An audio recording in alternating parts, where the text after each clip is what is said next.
A black woman sheltered a sick child. During a storm next day, a rich stranger knocks on her door. Hook, first 15 seconds. The storm raged outside like the world itself was unraveling, but inside a small, dimly lit room, a woman's trembling, hands wrapped a fragile child in a worn blanket.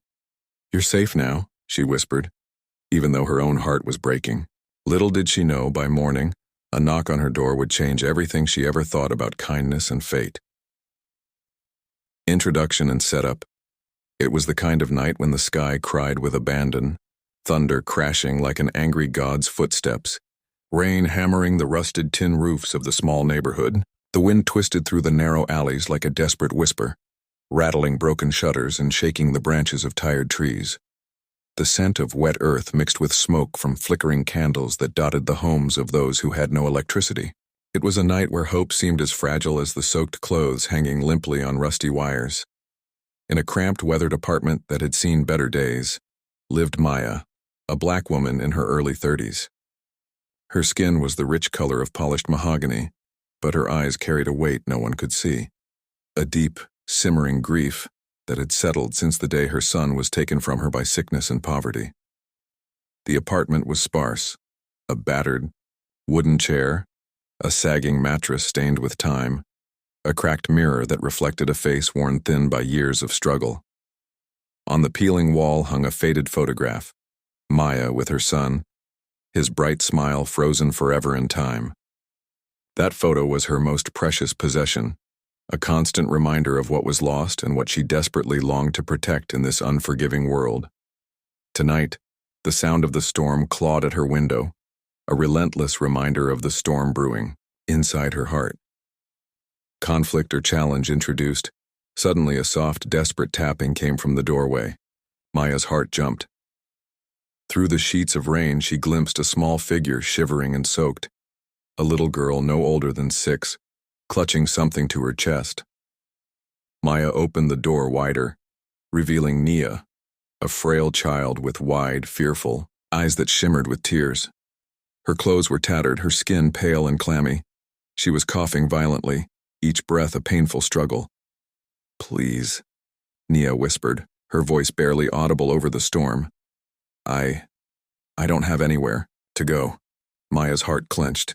Without hesitation, she stepped aside and pulled the child inside. The door slammed against the storm, sealing out the cold world. The apartment filled with the scent of dampness and the child's ragged breathing. Maya wrapped Nia in an old blanket, her fingers trembling but gentle as she checked the child's fevered forehead. It was burning hot. "Stay with me," Maya said softly, more to herself than the girl. "I'll take care of you." The storm outside seemed to rage harder, as if testing Maya's resolve. For a moment, the world beyond that small room faded away, leaving only 2 souls clinging to fragile hope. Deepening emotional connection as the hours dragged on, Maya sat by Nia's side. She fetched water from the shared tap, boiled herbs she remembered from her grandmother's stories, and gently cooled the child's burning skin with wet cloths. Nia's eyes fluttered between sleep and wakefulness, haunted by fear but soothed by Maya's steady presence. Maya's thoughts drifted, memories flooding in like the relentless rain. The day she lost her son to illness, powerless against a system that ignored the poor. The lonely nights filled with silent tears and prayers whispered into the darkness.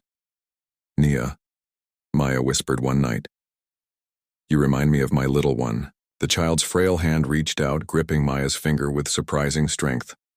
Outside, the storm began to soften, the thunder retreating to a distant murmur, midpoint revelation or twist. The next morning, sunlight struggled to pierce the heavy clouds. Maya prepared a simple breakfast, grateful for this rare calm. Nia stirred awake, her cheeks flushed with fever but eyes brightening. Suddenly, a sharp knock echoed through the apartment. Maya froze. Visitors were rare, especially on such a gray morning. She opened the door to find a man standing there, impeccably dressed in a tailored suit that gleamed even in the dim light. His skin was a lighter shade of brown, but his eyes held an intensity that spoke of power and purpose. "I'm looking for the woman who sheltered a sick child during the storm last night," he said. his voice calm, but urgent. Maya blinked. That was me. Who are you? The man smiled, but it wasn't warm. My name is David. The child you cared for, Nia, is my daughter. Shock crashed over Maya like a tidal wave. Your daughter? David nodded. She ran away from home. She's been sick for weeks. We feared the worst. Maya's hands trembled. I didn't know. I just did what I could. David's eyes softened. Thank you. Rising emotional stakes. David stepped inside, surveying the humble apartment. The contrast between his world and Maya's was stark. He spoke carefully, telling Maya about the privilege she never knew, the resources and care Nia was missing, and the mistakes he'd made in trying to control everything. I wasn't there. For her, he admitted, voice thick with regret. But you saved her life. Maya felt a mixture of pride and pain. Pride because she had fought for a child's life despite everything. Pain because of the gulf between their worlds. Nia smiled weakly, reaching for Maya's hand. Thank you, she whispered. Climax. Emotional breakthrough. The room grew heavy with unspoken truths. Maya looked David in the eyes.